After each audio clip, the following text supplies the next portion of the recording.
আসসালামু আলাইকুম, মিতা মোস্তফা আমন্ত্রণ জানাচ্ছি এনটিভির মধ্যাহ্নের খবরে। এই মুহূর্তে বেগম জিয়ার গুলশানের বাসার সামনে আছেন আমাদের সহকর্মী ইফতেখার রেজা। আমরা সরাসরি যাচ্ছি তার কাছে। ইফতেখার, বিএনপি চেয়ারপারসনের যাত্রার প্রস্তুতি কেমন দেখছেন আপনি?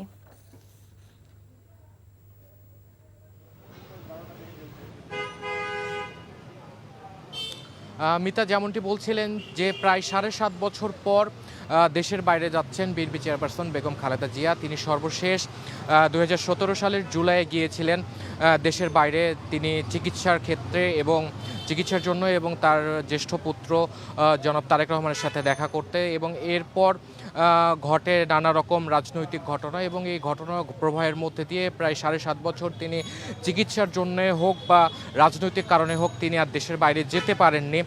বিভিন্ন চাপ, বিভিন্ন ধরনের জুলুম বা নির্যাতনের কারণে মূলত। এবং আমি আপনাকে জানিয়ে রাখতে চাই যে আজ তিনি সেই বহু কাঙ্ক্ষিত যে বিদেশ সফর ওনার চিকিৎসার জন্য সেই সফর আজকে হতে যাচ্ছে, এবং প্রস্তুতির যে বিষয়টি আপনি বলেছেন প্রস্তুতি ধীরে ধীরে নেওয়া হচ্ছে, এবং নিরাপত্তার যে বিষয়টি সেই নিরাপত্তার বিষয়টিও চোখে পড়ার মতো।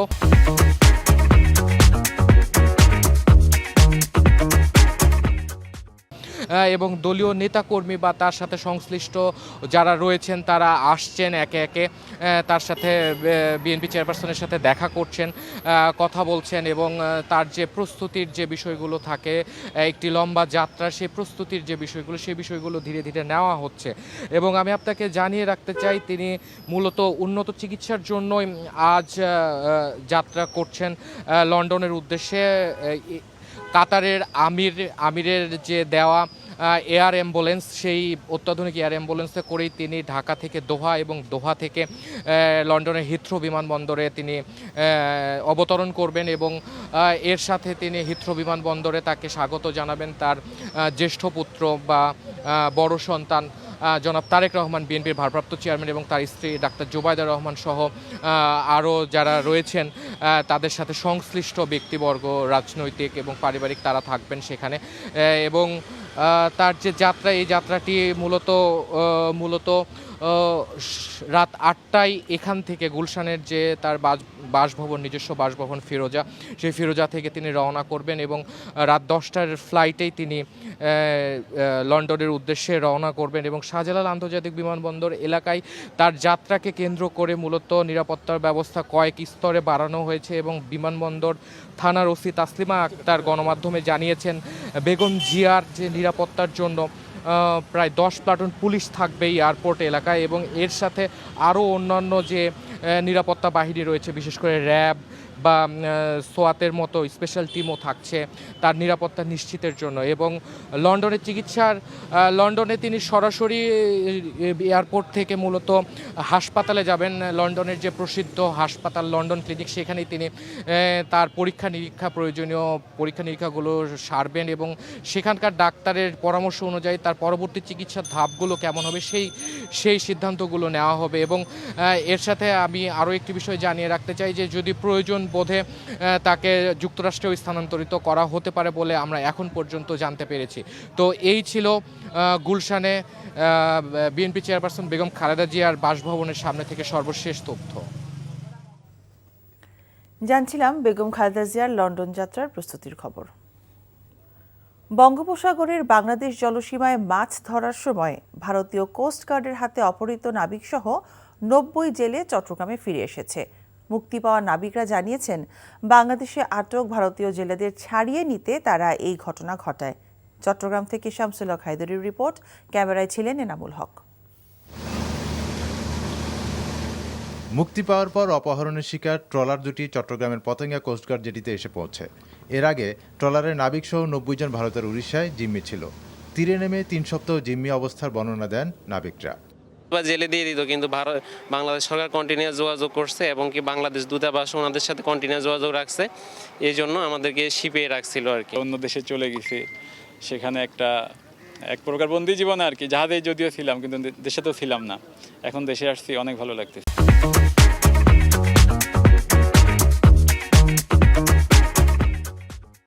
ডিসেম্বর মাসের শেষ দিকে সাগরে মাছ ধরতে যায় মেঘনা ও লায়লা নামের দুটি বাংলাদেশি ফিশিং ট্রলার।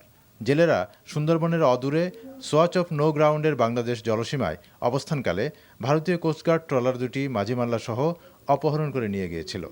এরপর থেকে জাহাজ দুটি সহ জিম্মি নাবিকদের মুক্ত করতে সরকারিভাবে উদ্যোগ নেওয়া হয় বলে জানান সংশ্লিষ্ট কর্মকর্তারা। ভারতে থাকা 90 জন জেলে এবং 2টি ফিশিং বোট বাংলাদেশ কোস্টগার্ডের নিকট হস্তান্তর করা হয়। তাদেরকে আমরা গত রাতে চিরঙে নিয়ে আসি। আপনারা দেখতে পাচ্ছেন দুটো জাহাজ, একই সাথে 90 জন জেলে, এবং তাদেরকে আমরা ইতোমধ্যে তাদের পরিবারের নিকট হস্তান্তর করেছি। তো সবার সম্মিলিত সমন্বয় এবং সহযোগিতায় আমরা এই কাজটি সফলভাবে সম্পন্ন করতে পেরেছি, এবং আমি বাংলাদেশ সরকারের পক্ষ থেকে এবং পররাষ্ট্র মন্ত্রণালয়ের পক্ষ থেকে সংশ্লিষ্ট সবাইকে আন্তরিক ধন্যবাদ জানাই। এদিকে নাবিকদের আটকে পড়ার খবরে চরম উদ্বেগ উৎকণ্ঠায় ছিল নাবিকদের স্বজনরা। তাদের মুক্তির খবর পেয়ে কোস্টগার্ড কার্যালয়ে ছুটে আসেন পরিবারের সদস্যরা। গতকালকে আমরা প্রায় 1 মাস পর আব্বুর সাথে কথা বলতে পারছি। এতদিন পরে আমাদের একটু শান্তি লাগছে না, এতদিন পরে আমার বাবার সাথে সুস্থভাবে কথা বলতে পারছি, সে সুস্থ আছে, এখন আমরা আনন্দিত। যখন শুনছি যে আইছে শুনে অনেক ভালো লাগছে, আবার কথা বলছি কালকে, তারপরে অনেক ভালো লাগছে। গত 5 জানুয়ারি ভারত বাংলাদেশ জলসীমায় বাংলাদেশি ফিশিং ট্রলার সহ 90 জন নাবিককে ফেরত দেয় ভারতীয় কোস্টগার্ড। বিনিময়ে বাংলাদেশে আটক 95 ভারতীয় জেলেকে ফেরত নেয় ভারত। NTV news desk. বিপিএলের মাঝপথেই ঢাকা ক্যাপিটালসে সুযোগ পেলেন মোসাদ্দেক হোসেন সৈকত। তার পারফরমেন্স নিয়ে অনেক প্রশ্ন উঠলেও এবার নিজেকে প্রমাণ করার উপলক্ষ পেয়েছেন এই অলরাউন্ডার। এবার মাঠের ক্রিকেটে আগের পারফরমেন্সকে ছাড়িয়ে যেতে চান মোসাদ্দেক। সিলেট থেকে নিলয় মজুমদারের রিপোর্ট। ঘরোয়া ক্রিকেটের নিয়মিত মুখ মোসাদ্দেক হোসেন সৈকত। দীর্ঘদিন ধরে দিয়েছেন আবাহনীর নেতৃত্ব, অথচ বিপিএলের ড্রাফটেই তাকে নেয়নি কোনো দল। দল না পেয়ে হতাশাগ্রস্ত হয়ে গেল এই মৌসুমে সেসব নিয়ে আর ভাবতে চান না মোসাদ্দেক। ঢাকাকে জয়ের পথে ফেরাতে চান তিনি। না, একটা হোপ তো সবসময় ছিল, আসলে একটা অপরচুনিটিসের আশায় তো সবসময় ছিলাম যে একটা অপরচুনিটিস আসলে হয়তো ভালো খেলার চেষ্টা করব, আবার একটা নতুন অপরচুনিটিস। সো এখানে ভালো খেললে অবশ্যই সামনে আরও অনেক খেলা আছে, সেগুলোতে সুযোগ পাওয়ার চান্স থাকবে। ভালো দিকও আছে, খারাপ দিকও আছে, হয়তো বা আমি চেষ্টা করবো আমার দিকে সামনের দিকে ভালো করার। আমি ভালো খেলতে থাকলে অবশ্যই কেউ আমাকে আটকাতে পারবে না। ঢাকা ক্যাপিটালসের প্রধান কোচের দায়িত্বে আছেন খালেদ মাহমুদ। খালেদের অধীনে দীর্ঘদিন খেলার অভিজ্ঞতা আছে মোসাদ্দেকের। সঙ্গে দলে আছেন পুরনো সতীর্থ লিটন মুস্তাফিজরা। ঢাকার ড্রেসিং রুমেও তাই দ্রুতই মানিয়ে নেবেন এই অলরাউন্ডার। নতুন একটা আশা করতেই পারি, একটা নতুন স্টার্ট করতেই পারি। আই বিলিভ যে মোসাদ্দেককে নেওয়ার কিছু একটা কারণ ছিল, we don't have an off spinner, যে কোনো যখন ব্যাটসম্যানরা বা হাতিরা আসে আমরা আমাদের লেফট আর্ম স্পিনের উপরে ডিপেন্ড করতে হয় কিংবা ফাস্ট বোলিংয়ের উপরে ডিপেন্ড করতে হয়।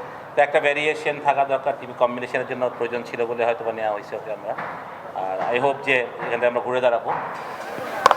অমিত সম্ভাবনা নিয়ে নিজের ক্রিকেট ক্যারিয়ারে শুরু করেছিলেন মোসাদ্দেক, তবে এবারে বিপিএল যেন হতে যাচ্ছে তার জন্য নতুন এক যাত্রা। নিলয় মজুমদার, এনটিভি নিউজ, সিলেট আন্তর্জাতিক স্টেডিয়াম, সিলেট।